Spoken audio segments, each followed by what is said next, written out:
کہ 950 سال بعد بھی آپ کی قوم نے آپ کو جھٹلایا اور آپ کی دعوت قبول نہ کی، الٹا عذاب کا مطالبہ آپ سے کر دیا۔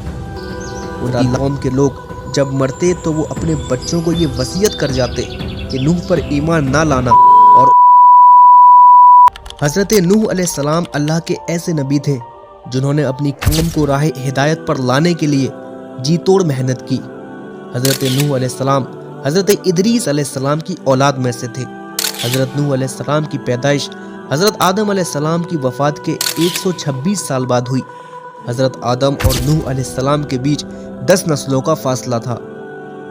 جب لوگوں کے بیچ بت پرستی، شیطان کی پوجا اور گمراہی اور کفر شیطان نے پھیلا دیا، تب اللہ نے حضرت نوح علیہ السلام کو نبوت سے سرفراز کیا، اور اللہ نے بندوں پر رحمت فرماتے ہوئے آپ کو لوگوں کے بیچ دین کی دعوت دینے کے لیے بھیجا۔ آپ اللہ کے پہلے رسول تھے جنہیں زمین والوں کی طرف بھیجا گیا۔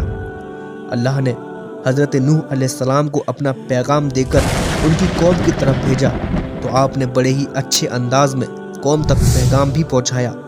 قرآن میں آتا ہے کہ آپ نے اپنی قوم سے کہا کہ اللہ کی عبادت کرو، لوگوں مجھے تمہارے لیے قیامت کے دن عذاب کا ڈر ہے، اس لیے اللہ کے سوا کسی کی عبادت نہ کرو۔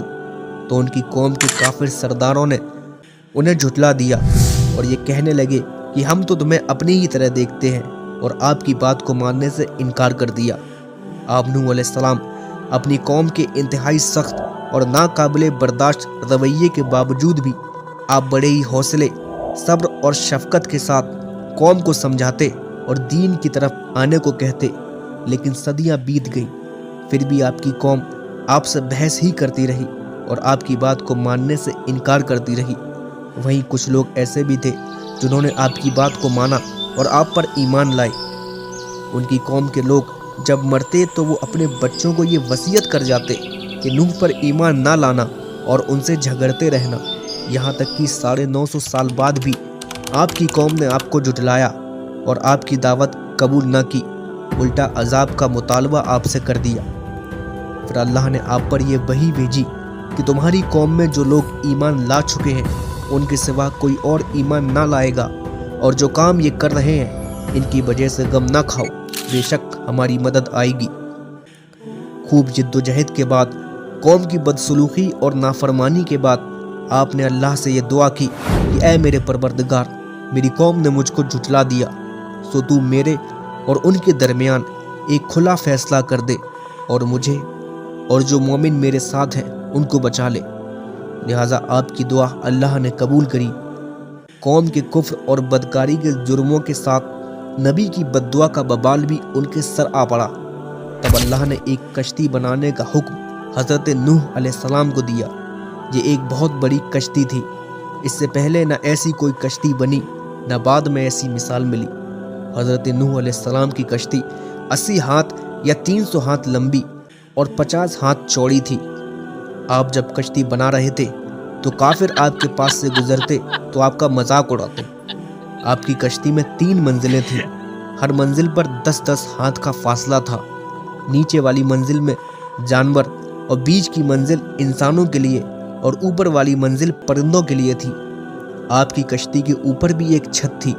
چنانچہ اللہ نے حضرت نوح علیہ السلام کو یہ حکم دیا کہ میرا عذاب جب شروع ہو جائے تو ہر جانور اور ہر ایک جاندار کا ایک ایک جوڑا کشتی میں سوار کر لیں، تاکہ ان کی نسلیں باقی رہیں، اور اپنے لوگوں کو جو مومن ہیں انہیں بھی سوار کر لیں۔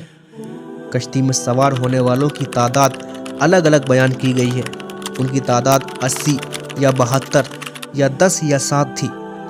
کشتی میں آپ کے 3 بیٹے شامل تھے، لیکن آپ کا ایک بیٹا جس کا نام یامی تھا آپ پر ایمان نہ لایا اور عذاب ہونے والوں میں رہا۔ جب سب کشتی میں سوار ہو گئے تو اللہ نے آپ کو اپنا شکر ادا کرنے کا حکم دیا، تو نوح علیہ السلام اور آپ کے لوگوں نے اللہ کا شکر ادا کیا کہ جس نے انہیں یہ کشتی عطا کی اور اسے ان کے تابع کیا۔ اور پھر اللہ کا عذاب آنا شروع ہوا۔ آسمان سے اتنی تیز بارش برسی کہ پہلے ایسی بارش کبھی نہ ہوئی تھی اور نہ آگے کبھی ایسی ہوگی۔ ساری زمین سے پانی نکلنے لگا، کشتی طوفان کی پہاڑ جیسی لہروں میں چلنے لگی، پانی اتنا بلند تھا کہ پہاڑوں سے بھی اوپر جا نکلا اور طوفان زمین کے ہر حصے میں پھیل گیا، پہاڑ، جنگل، میدان، جس کے نتیجے میں ہر زندہ چیز ہلاک ہو گئی۔ اس وقت نوح علیہ السلام کی بیوی اور ایک بیٹا جو آپ پر ایمان نہ لائے تھے اور کافروں میں شامل تھے، آپ نے ان سے کہا کہ اللہ کے عذاب سے بچنے کے لیے کشتی میں آ جاؤ۔ تو اس نے یہ کہہ دیا کہ اگر عذاب آئے گا تو میں پہاڑ سے جا لگوں گا، لیکن اس طوفان میں سب کچھ تباہ ہو گیا، صرف وہی باقی رہے جو مومن تھے۔ اب جب زمین پر کوئی ایسا باقی نہ رہا جو اللہ کے سوا کسی کی عبادت کرتا ہو، تو اللہ نے زمین کو یہ حکم دیا کہ اپنا پانی نگل لے، اور آسمان کو یہ حکم دیا گیا کہ پانی برسانا بند کر دے۔ چنانچہ پانی اترنے لگا، مجرموں کو ان کی سزا مل گئی، صرف وہی باقی رہے جن پر اللہ کی رحمت ہوئی۔ جب زمین کی سطح سے پانی سوکھ گیا، زمین پر رہنا اور چلنا پھرنا ممکن ہو گیا۔ کشتی جودی نام کے پہاڑ سے جا لگی اور نوح علیہ السلام کو کشتی سے اترنے کا حکم دیا گیا۔ اللہ نے حضرت نوح علیہ السلام سے فرمایا کہ آپ پر برکت نازل ہوگی اور قوموں پر بھی جو آپ پر ایمان لائے۔ جو آگے کے زمانے میں آپ کی نسل پیدا ہوگی وہ آپ ہی کی نسل سے ہوگی، کیونکہ اللہ نے نوح علیہ السلام کے ساتھیوں میں کسی کی نسل کو باقی نہ رکھا۔ زمین پر صرف نوح علیہ السلام کی نسل چلی۔ اب زمین پر صرف اللہ کی عبادت کرنے والے ہی باقی تھے۔ پھر جب نوح علیہ السلام کی وفات کا وقت قریب آیا تو آپ نے اپنے بیٹوں کو وصیت کی۔ آپ نے فرمایا کہ میں تمہیں 2 کام کرنے کا حکم دیتا ہوں اور 2 کام کرنے سے منع کرتا ہوں۔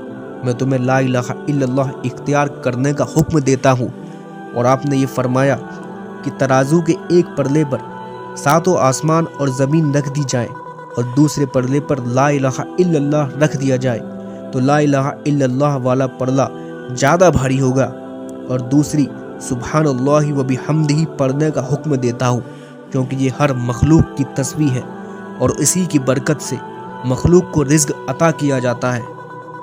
اور تمہیں میں شرک اور تکبر سے منع کرتا ہوں۔ اور پھر اسی طرح آپ کی نسل آگے بڑھتی رہی۔